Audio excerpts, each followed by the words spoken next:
This week on ANN, Charles E. Bradford, the first president of the North American Division, passes to his rest. The president of the North American Division makes a statement on the 20th anniversary of the 9/11 terrorist attacks in the United States. And in North Columbia, the Adventist Church helps dozens of needy families start small businesses. These stories and more coming up.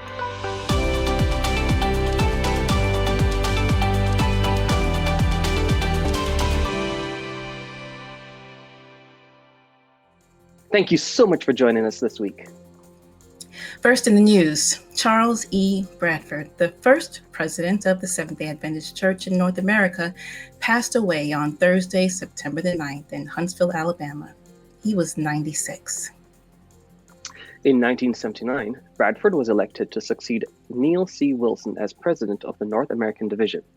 Wilson, who served as a vice president in the General Conference with responsibility for North America, moved on to become president of the General Conference. Bradford, the first African American to serve as NAD president, and his administrative team were instrumental in the region's development towards functioning as a division territory of the Adventist Church. Bradford joined the North American Division after serving as Associate Secretary of the General Conference from 1970 to 1979. He served as NAD president until 1990.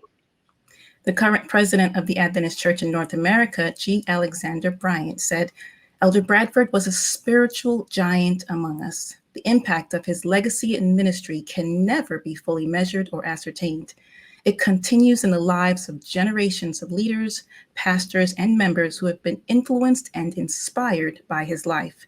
He always encouraged us to excel in our God-given talents and assignments." Bryant added, "Elder Bradford had a rare collection of passion, grace, power, and humility. He made an incalculable impact on our lives, on our church, and on our world. Indeed, a Prince of Israel has passed away, but his legacy lives on." President of the Seventh-day Adventist World Church, Ted N.C. Wilson, said of Bradford, "Elder Bradford was a giant in so many ways. Faithful follower of Christ, wonderful preacher, diligent Bible student, dynamic intellectual, experienced administrator, caring pastor, loving husband and father, encouraging brother in Christ, longtime friend." On behalf of the world family of Seventh-day Adventists, Nancy and I wish Mrs. Bradford and the family our warmest regards, Christian sympathy, and deepest condolences. May the Comforter come especially close to the entire Bradford family at this time of sorrow. Bradford, a graduate of Oakwood University, was awarded a Doctor of Divinity degree from Andrews University. He is the author of several books, including The King is in Residence and Sabbath Roots, The African Connection. The president of the Adventist Church in North America, G. Alexander Bryant, called for prayer ahead of the 20th anniversary of the terrorist attacks that took place on September 11, 2001. That morning, 2 hijacked planes flew into the north and south towers of the World Trade Center in New York City, New York. A 3rd hijacked plane flew into the Pentagon in Washington, D.C., and a 4th plane was forced down by brave passengers just over Shanksville, Pennsylvania. 3,000 people were killed, including all the passengers on board the 4 planes. People inside the 2 World Trade Center towers, the Pentagon, and first responders. In his statement, Bryant said, "As we remember how life in the United States and around the world changed 20 years ago when 3,000 lost their lives in terrorist attacks on September 11, 2001, as planes crashed through the World Trade Center in New York, the Pentagon, in Virginia, and the field in Shanksville, Pennsylvania, I urge our members in North American Division to pray for those who are impacted by these events and lost loved ones on that day. We remember the first responders, many of whom gave their lives in service to their fellow human beings. We also remember the brave passengers on United Flight 93 who sacrificed their lives to save others. I encourage us to remember the hope God gives us. He will sustain us and provide us with peace. May we also remember this promise: I have told you these things so that in me you may have peace. In this world you will have trouble, but take heart. I have overcome the world." John 16, verse 33. Dozens of Seventh-day Adventists throughout the Atlantic coast of Colombia recently benefited from specialized entrepreneurial workshops to assist them in providing for their families during the pandemic. The program included the development of skills and acquisition of tools to help the entrepreneurs carry out their projects successfully, thanks to the support of Baranoa's Mayor's Office and the National Learning Service. The event allowed participants to come up with business opportunities and move their ideas forward, as well as design entrepreneur proposals. Some 50 members met at the Philadelphia Adventist Church in Baranoa, while 100 more families took part in the online training program on August 15th. At the end of the full day of entrepreneurial training, participants received products and financial support to assist with their selected projects and business ideas. The program was also overseen by the church leadership of the Atlantic Columbian Conference. The most vulnerable families were selected from the 10 Adventist congregations in the district to be part of the specialized entrepreneurial project, which included welding, small beauty shops, mini grocery stands, and more. Depending on each project or micro enterprise, the church assisted with money as well as supplies. President of the Atlantic Columbian Conference, Josue Torres, said, "It's important to receive a spiritual blessing, but besides a spiritual blessing, our Father also has a special benefit in our life." Torres said that leaders are looking forward to seeing members reactivate their economic situation in the region, and projects like these can be replicated across other districts in the church in North Colombia. In Brazil, biblical lands are opened up in a children's animation inspired by the writings of Seventh-day Adventist Church co-founder Ellen G. White. Another season of Nick's gift animation is available on Feliz 7 Play, the Brazilian Seventh-day Adventist Church's video platform. This time, it features a trip through biblical lands. Since the first season, Nick has been immersed in the life and work of American writer Ellen White. His grandmother presented him with 5 books from the Conflict of Ages series. Nick already knew incredible stories, but after he and his family read the books, The Chosen Ones and The Anointed Ones, it was time to explore The Deliverer, which talks about the life of Jesus and the places he passed through during his earthly life. For Adolfo Suarez, director of Ellen White Estate in South America's headquarters, telling the history of the denomination and the Bible itself is essential to maintaining the identity of the church. He says, "Introducing our roots to the little ones is a guarantee that they will know the history of their church and thus begin to appreciate it.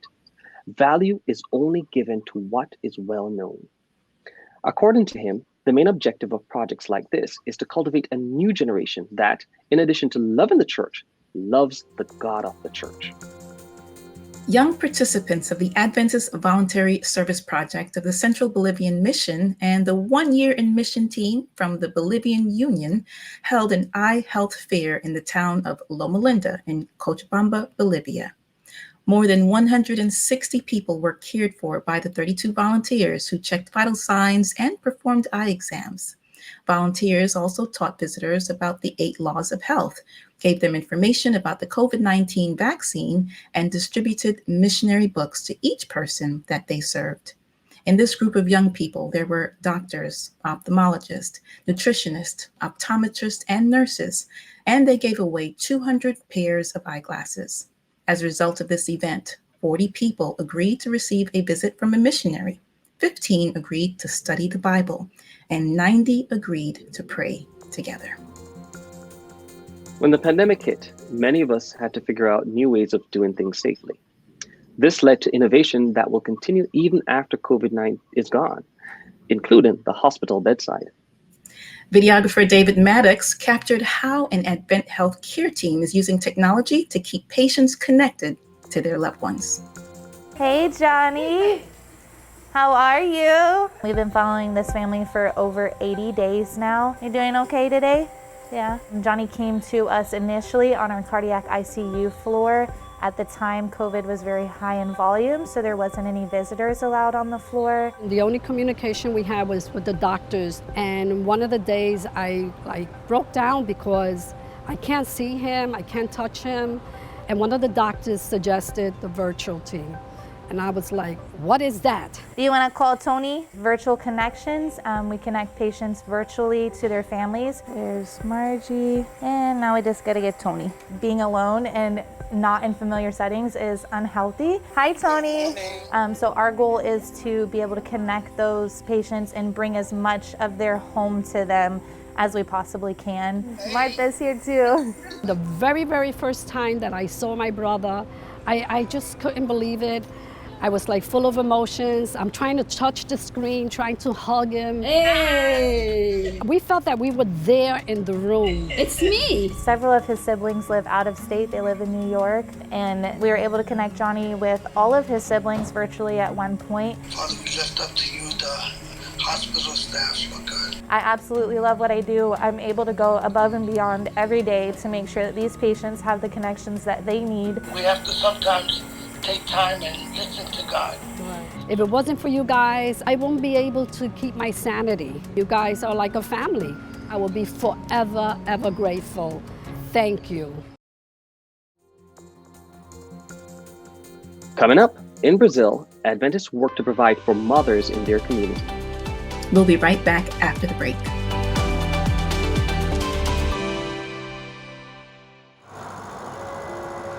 When I first felt called to be a minister, I didn't want to be a typical pastor with a suit and a tie. One of the things I appreciated most about Christ was his ability to defy convention. Once, when I moved away from a place where I was pastoring, one of my friends said, "We're going to miss you. You're so unusual."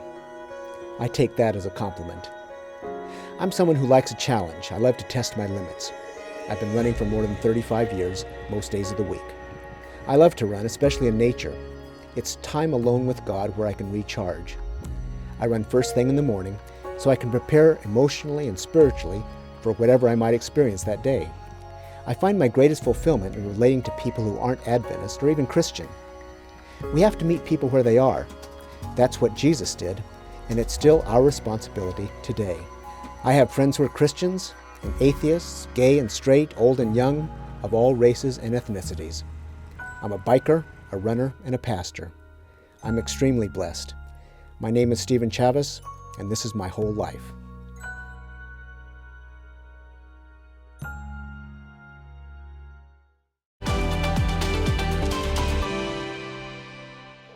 Welcome back.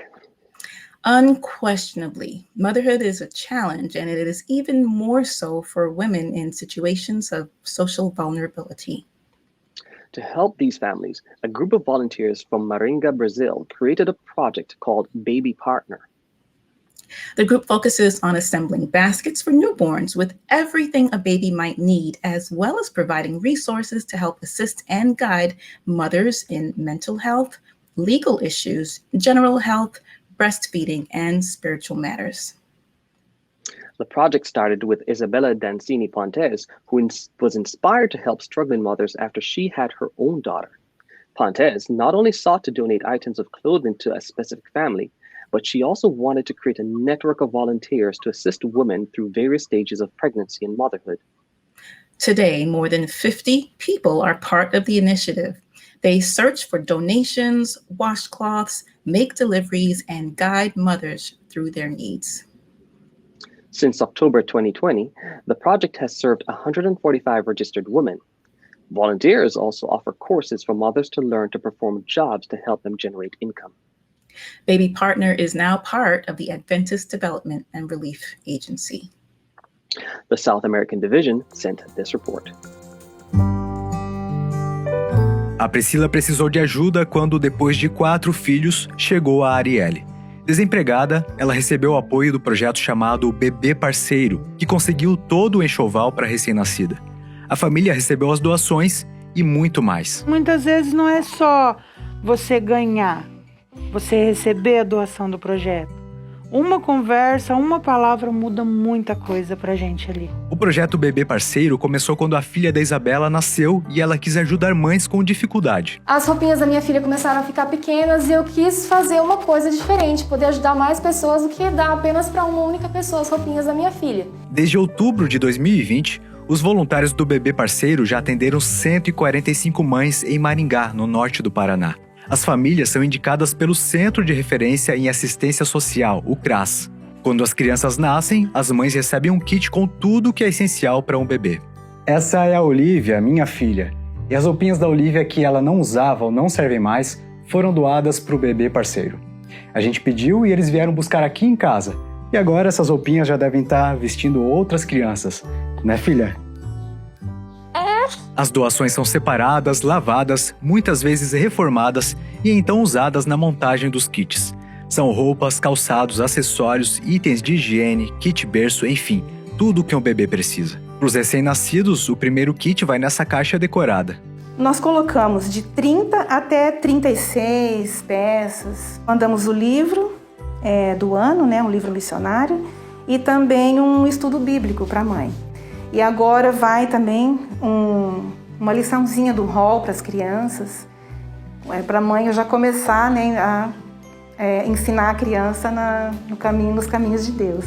Existem os casos especiais que elas mandam a fotinho dos bebês com as roupinhas, Isso pra gente é muito especial, Elas falam assim, olha, meu bebê não tinha mais roupa de frio e agora veio as roupinhas e veste a roupinha. Acabou de chegar a roupinha, ela já veste e manda uma foto pra gente. O projeto conta hoje com 50 voluntários. São profissionais de diversas áreas. Então a gente tem psicólogo, assistente social, enfermeiro, estagiários de medicina, tem fisioterapeuta.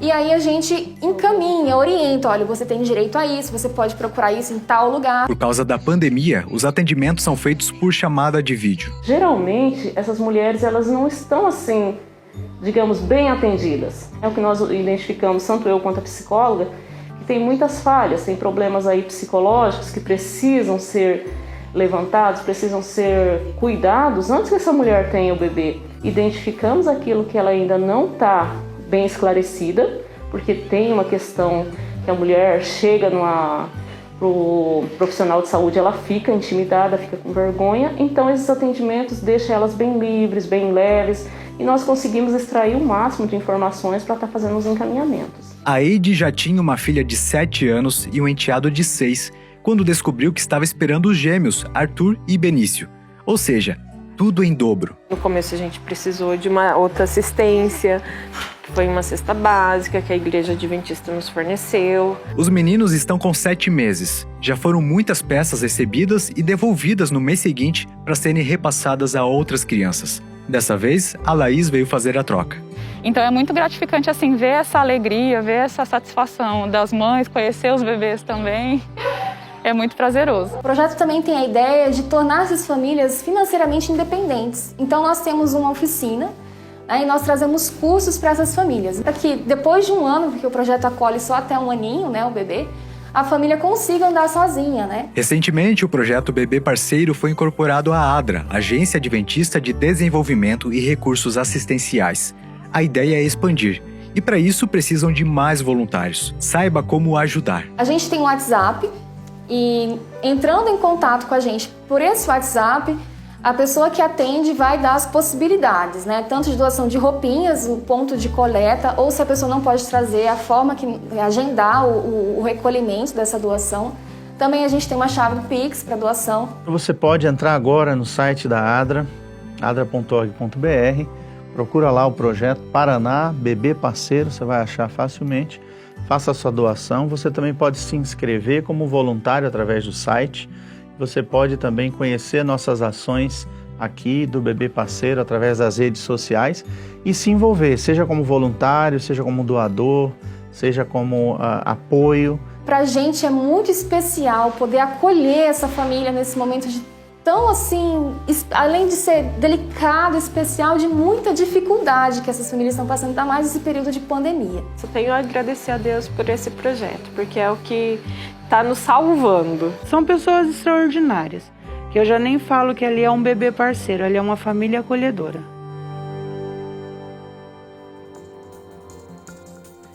Coming up, Michael Junker is here for This Week in Adventist History.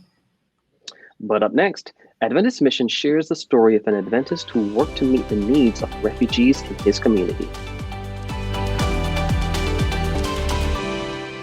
Hi, VL. How are you? Are you okay? Dear VL, I can't even remember remember how long we've been staying at home now because of this virus. For now, it's just nice to hear your voice and see your face. Nothing beats playing outside in the dirt though. Which reminds me, are your hands clean? Yes! Mommy and Daddy says not a lot of kids get COVID-19, but it's always nice to be extra safe. We should wash our hands before picking our nose.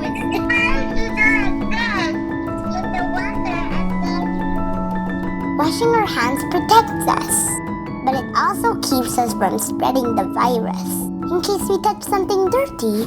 Let's always be clean and safe, okay? Love, Joey. We may look, pray, read, think, worship, sing, and share differently, but we all look forward to the Sabbath. And we all look forward to the future when Jesus will come again. With this message in mind, we arrived at a core component for a new identity system, the creation grid, a simple 7-column structure for layout. The grid is a reference both to the prophetic timeline as well as to the creation week that culminated in the seventh-day Sabbath. Regardless of what or where you are designing, you can always find information to help you communicate that we are all Seventh-day Adventists.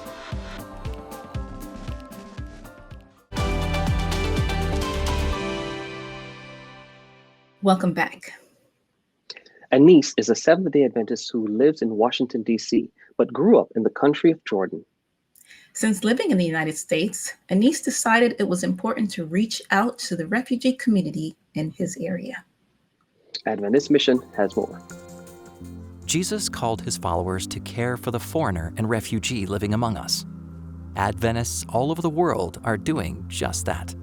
Anise is a Seventh-day Adventist living just outside Washington, D.C. He grew up in the country of Jordan and spends time each year in medical mission there. Since living in the United States, he decided that a single trip each year was simply not enough. He took action to seek out refugee communities in his area to help meet their needs. We used to go out and deliver food supplies to a refugee center in Gettysburg, Maryland.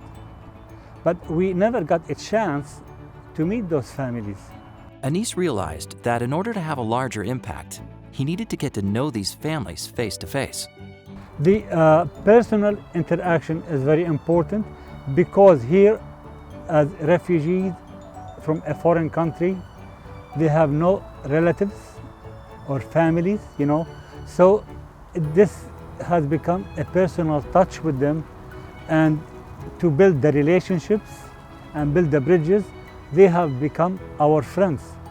And one of the Syrian refugee children was telling her mother, "Mom, I like it when the church come and visit us." Anise and others have combined community, relationship, and service in a Christ-like way. They visit the many apartment homes of the refugee families and bring them items that the families may need. This has been a great way to show these families that the Adventist community truly cares about them. This has become part of my ministry. We gather food supplies and cleaning supplies as needed, and we deliver to our friends who have come from a foreign land. We bring, rice, olive oil, cooking oil, lentils, laundry detergent, and other cleaning supplies. This work has helped many refugee families feel more comfortable. But just like Jesus' ministry here on earth, Anise's mission is to build genuine connections. The primary focus of our relationship is to be their friends.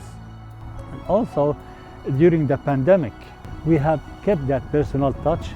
Even if we haven't come to see them, I constantly on the phone talking to them every week just to see how they are, be of encouragement to them.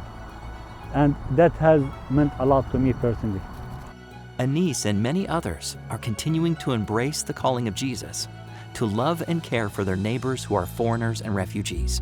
Please pray for Anise and his friends to continue finding ways to serve these vulnerable communities and find even more ways to show Jesus' love.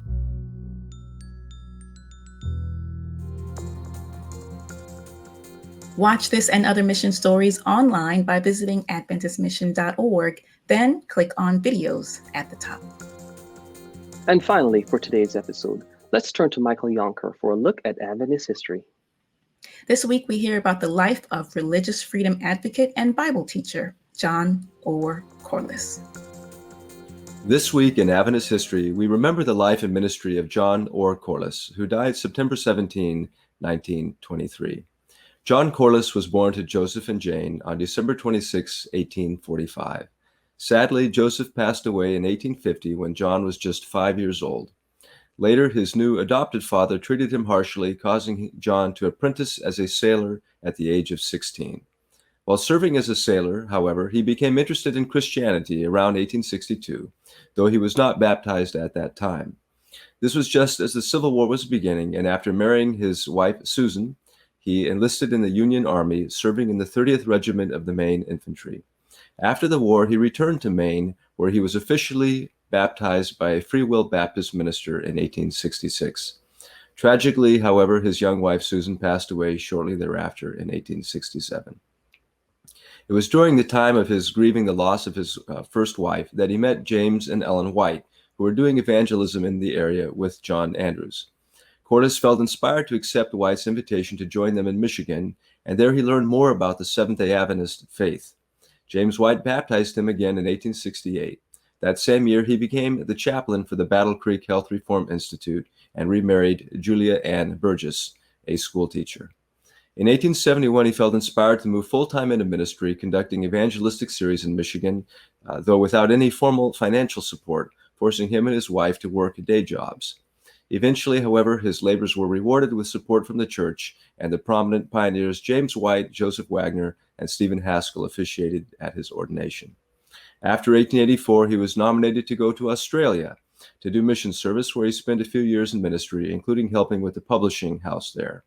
John Corliss concluded his ministry back in the United States, remaining involved and serving the church until his death on September 17, 1923. That is This Week in Adventist History. Thanks for watching ANN. Join us next week for more news from the headquarters of the Seventh-day Adventist Church. Did you know the Adventist Church has a YouTube channel where you can watch ANN video, ANN in-depth, and plenty of other amazing videos on prophecy, health, and Bible study? Just go to YouTube and search for the Adventist Church. Click the subscribe button to make sure you're caught up each week. And remember to leave a comment or a prayer request, because we have people who are praying for you 24 hours a day, 7 days a week.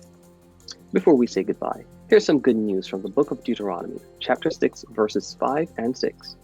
The passage says, "Love the Lord your God with all your heart and with all your soul and with all your strength. These commandments that I give you today are to be on your hearts." That's our program for this week. And remember, you can always visit adventist.news for daily news and videos. Until next time, God bless. Take care.